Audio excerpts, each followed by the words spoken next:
14-year-old Lena Carter was the kind of girl who lit up a room. Bright-eyed, bubbly, and always willing to help. She was the oldest of 3 children in a quiet suburb just outside of Columbus, Ohio. Her parents, Mark and Diane Carter, were hardworking and deeply religious. They raised their children with values of trust and family loyalty. Perhaps too much trust. When Lena's uncle, Travis Carter, moved into their basement temporarily after a difficult divorce, no one questioned it. Family helps family, Mark had said. Travis was Mark's younger brother, and despite some rough patches in his past, bar fights, short stints of unemployment, and a DUI, he had always managed to bounce back. Lena had known him all her life. He was Uncle Travis. Harmless. Or so she thought. The first signs were subtle. He started sitting closer to Lena during movie nights. When the family would head to bed, he'd linger. There were too many hugs, too long, too tight. He began making offhand comments like, "You're growing up so fast," with a tone that left Lena uncomfortable. But she didn't have the words to explain why. It started one night, just after midnight.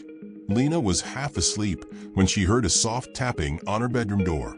She thought she was dreaming until she saw the knob turn. It was Travis. He said he couldn't sleep. Said he just needed someone to talk to. "I know you're mature for your age," he whispered.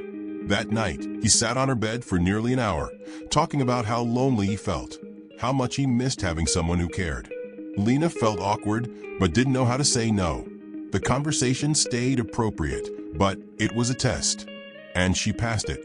Lena didn't tell her parents. She felt guilty, ashamed, confused. Travis began asking her not to mention the talks, saying it was their little secret, a secret that twisted into something darker. The touches became more intimate. Lena froze during those moments. He always said things like, "You're special to me," or "Don't ruin this." Her silence, he said, meant she was okay with it. At school, Lena began to change. Her grades dropped. She was once a top student, but now she stared blankly at tests. She withdrew from her friends. One teacher, Mrs. Hamilton, noticed Lena had stopped raising her hand in class. Her drawings in art class grew darker, often showing figures with no faces or girls trapped behind glass. One Friday afternoon, Lena stayed after school to work on a science project. Mrs. Hamilton offered to drive her home. During the drive, Lena started crying, silently, then uncontrollably. When pressed gently, she whispered, "Something's wrong at home." That was all she said. That night, Mrs. Hamilton did something no one else had. She reported her concerns to Child Protective Services. CPS scheduled a routine welfare check the next morning. The agent, a woman named Carla Mendoza, showed up unannounced and spoke with the parents first. Mark and Diane were polite but confused. "There must be some mistake," Diane said. "Lena's just been a little moody lately." At first, Lena denied everything. She repeated phrases like, "I'm fine," and "There's nothing wrong." But Carla noticed Lena flinched when she asked about her uncle. It wasn't a confession, but it was enough for Carla to dig deeper. 3 days later, Lena's school counselor was able to get her to open up. It wasn't loud. There was no scream or dramatic breakdown. It came out in a whisper. "He touches me when no one is around." The family was shattered. Mark refused to believe it. "My own brother? No." Lena must be confused. Diane, on the other hand, couldn't stop crying. The shock, the guilt, it consumed her. But during the investigation, detectives found something else. Travis had been let go from his previous job, not due to downsizing, as he had claimed, but because of an inappropriate relationship with a teenage intern. That incident had been quietly settled by the company. No charges filed. They found erased texts on his phone, recovered through forensic software, messages with Lena, disguised with emojis and code words.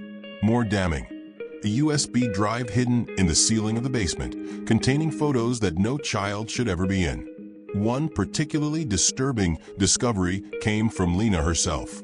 She admitted that the abuse had started months earlier, during a family trip to Michigan when Travis had offered to watch the kids while the parents went out for a night. That's when he first crossed the line. She hadn't even realized what it was at the time.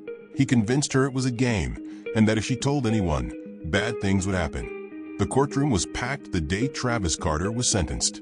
The judge described his actions as a violation of the highest order of trust.